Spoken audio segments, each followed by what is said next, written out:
Welcome back to my channel, everyone. My name is Sarah Willoughby. I'm the author of He's Making Diamonds, A Teen's Thoughts on Faith Through Chronic Illness.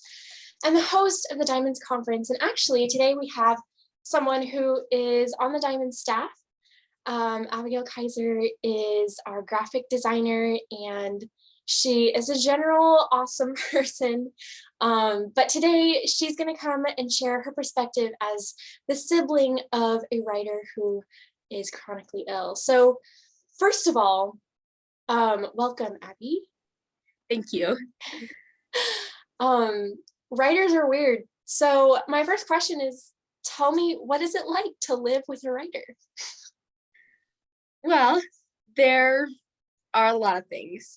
You kind of have, when you live with a writer, you kind of have to be prepared, especially or for instance, my sister and myself, we live in the exact same room. And randomly I'll be doing my school and she'll just all of a sudden hop into the room like, hey, Abby, guess what? I just had this great idea for my book. So it's always, you can just be doing everything normally and they'll bounce up to you and just start talking to you about their book. And yes, sometimes it can be a little bit crazy when you're trying to juggle things, but you always have the element of surprise, waiting for when they come in to tell you something. Mm-hmm. Yeah, I remember my sister, she would be like, I would like come up with these ideas randomly late at night or in the middle of the night. I'm like, I gotta write it down.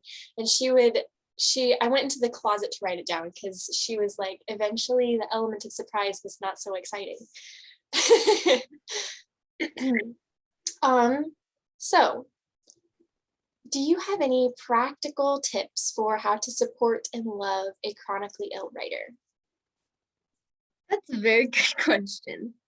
I think one of the main tips is that you should give them advice or help them if they're struggling with the idea, but don't push on it too hard or don't give so many ideas that they make them think that their book isn't going to be good without those ideas. Because especially for a chronic ill writer, sometimes the chronic illness can mess with their brains and something so simple can turn into something complicated and like if someone says hello to you, it could come off as they don't actually want to talk to me and they just feel bad. So when you give them too many tips, it can kind of overwhelm them and think that if I don't have these tips or if I don't have these ideas in my book, that people aren't going to like them or like the book. So to be careful with how much advice you give them and not to criticize their book too much, because that can be it can be kind of hurtful almost when you criticize their book too much and they start to think that the book's not going to be any good. And sometimes when supporting a chronically ill writer, you don't even have to give them, well, you should always give them words of encouragement, but sometimes support can also come with a facial expression. So if they're telling you an idea out of the blue, then to sometimes give them that look of, I'm interested. I want to hear what you have to say to me. Yes. So what does that facial expression look like? A lot. So have you ever heard someone say that someone has a look of wonder on their face? Something kind of like that, where, do you want me to do it? Go for it. Like yeah, this is cool. I don't know how to, where like your eyes are wide, you have a smile on your face, you'll nod your head towards them, where you're like all eyes on you. I'm not worrying about what I have over here. I'm focusing on you right now. And a lot of people use the expression of, if what's it called? Dang it, I just blanked. What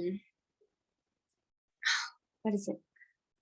It's something like, if looks could kill, that's it.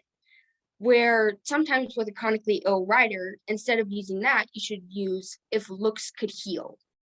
or if looks could encourage. You kind of want to give them that look where it encourages them because it shows that I'm focusing on you right now, and I care about what you have to say about your book. Mhm. Yeah. Yeah. Yeah. I love just the attitude of grace, and I feel like every writer could just use someone to be excited about their project. Yes. But yeah, I think like for me, something I often struggle with is comparison, especially as a chronically ill writer, because like I can't live up to what all of the healthy writers are doing. And so that just reminder of grace and Mhm. that way of approaching feedback is really, really good.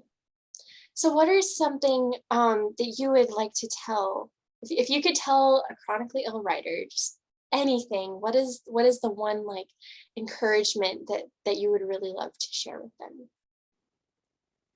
Hmm. um, that their book is important because it's not going to be like every other book in the world. If every book was the same, then it wouldn't be special. A book wouldn't be have its unique personality.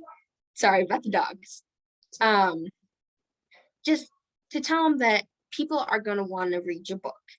If, for instance, my sister is writing a book about a girl in World War II who goes and lives with this family, and the boy in her book has panic attacks in the book, and my sister always thought people I wrote this so people could understand the mind of someone who has panic attacks and can get to know them a little bit better. And this past week, she was talking with a group of our friends who don't have chronic illness, and they said, I would love to read your book.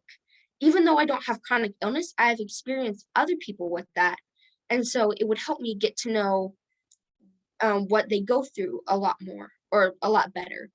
So telling them that their book is going to be special to certain people. Some people might not read your book, and that's okay.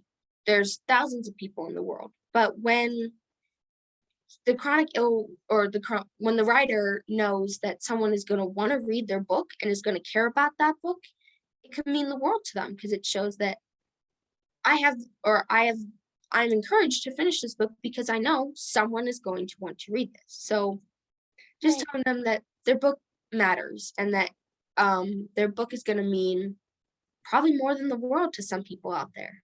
Hmm. Yeah, especially like with the perspective that long-term health challenges give you, Mhm. bring, and the way that that influences a book is a strength in so many ways, not a negative thing. Yeah. Well, we are out of time, but thank you so much, Abigail. If you guys want to click through, you can see um, her sisters. We've done 2 different videos with her sister, Nicole. So you can click through to my channel and find those. But thank you so much for sharing your insight and your perspective. I really appreciate that. Um, Thank you for having me on. yeah, glad to. So yeah. Like, subscribe, comment what your encouragement is to a chronically ill writer below, and we'll see you in the next video. I don't know how to